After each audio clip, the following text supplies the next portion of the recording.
Yung mukhang espesyal pero napakadali lang gawin, pwedeng-pwede rin po nating pagkakitaan at talaga naman pong hindi kayo ipapahiya nitong ating recipe. Hindi lang yan, hindi po tayo rito gagamit ng kahit na anong oven. Sa isang mixing bowl, pagsamasamahin lang po natin lahat ng ating mga sangkap. Bukod po sa nakalagay na po dyan sa ating screen itong mga sukat, makikita nyo rin po ito sa bandang dulo kasama po yung ating full costing. Nang sa ganon may idea po kayo kung magkano po yung ating ginastos, ilan po yung ating nagawa, magkano po natin ito pwedeng ibenta, at syempre kung magkano po yung ating posibleng kitain. Sa brand po ng powdered milk, kahit ano naman pong available sa inyo ay pwede nyong gamitin, basta kasing dami lang po ng ginamit natin ngayon.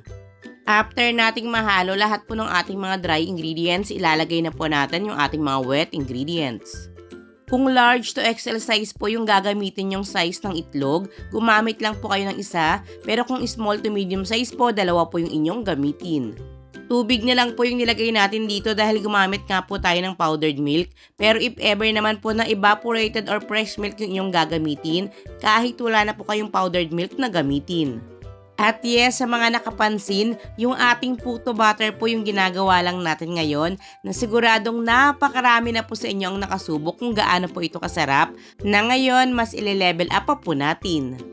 Sa paghahalo po ng ating puto butter, napakasimple lang naman po, pero iwasan nyo lang po na ito ay ma-overmix at makapag-create kayo ng maraming bubbles. Ang gawin nyo lang po, kapag hinalo nyo na po ito pero napansin nyo na marami pa pong buo-buo, salain nyo na lang po ito para makuha nyo po yung smooth consistency. Large na puto molder po yung gamit natin ngayon at dahil nga po mas gusto nating maging espesyal yung ating puto, gagamit po tayo rito ng cupcake liner or paper liner. Pero kung talagang wala pong available sa inyo, kahit wag na po kayong maglagay, huwag nyo na lang pong i-grease yung atin pong molder dahil naglagay na po tayo ng oil sa atin pong puto butter. Bawat large molder po, maglalagay tayo ng 2 and 1/2 tablespoon ng ating puto butter.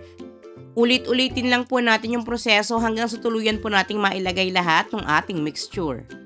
Sa puntong ito, kumukulo na po yung tubig sa ating steamer. I-steam o lulutuin po natin ito over medium heat na lang po ng 15 minutes.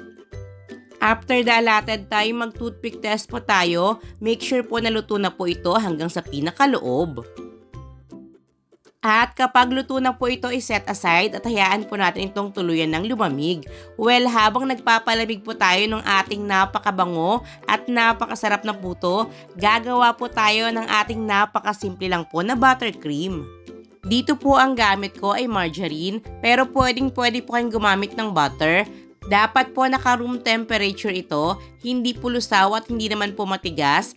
To test, i-press nyo lang po ito gamit yung inyong daliri. Pwede kayong gumamit ng electric mixer or hand mixer, pero dito ipapakita ko sa inyo na kahit wala kayo niyan, kayang-kaya nyo po itong gawin, gamit lang po yung inyong wire whisk. Kung sakaling hindi pa rin po available, pwede pong gumamit ng tinidor. Kapag nag-light na po yung kulay nito, maglagay na po tayo rito ng powdered sugar. Then, i-mix lang po ulit natin itong mabuti. Dito po ang importante lang naman, salain niyo po muna yung inyong powdered sugar. Nang sa ganon, madali na po itong mahalo at hindi po ito buo-buo. Kung sakaling available naman sa inyo, pwede kayong magdagdag rito ng 1/2 teaspoon ng vanilla. At heto nga po at ready na itong ating napakasimple lang gawin na buttercream. Tuluyan na rin pong lumamig itong ating puto. Make sure po na talagang malamig po ito bago po tayo magpapahid ng buttercream sa pinakaibabaw. Nang sa ganon, hindi naman po mag-melt yung ating buttercream. At sa pagpapahid po nito sa pinakaibabaw, wala naman pong rules. Basta lagyan nyo lang po ito gamit po ang spatula. Dito po, pwede rin po kayong gumamit ng simple nating kutsara. Don't worry, kahit medyo maparami po yung ating paglalagay ng ating buttercream, hindi naman po ito ganun katamis. At alam nyo naman po, tried and tested nyo na po itong ating puto mixture. Saktong-sakto lang po yung tamis nito. Babalansehin pa po ito nitong ating grated cheese.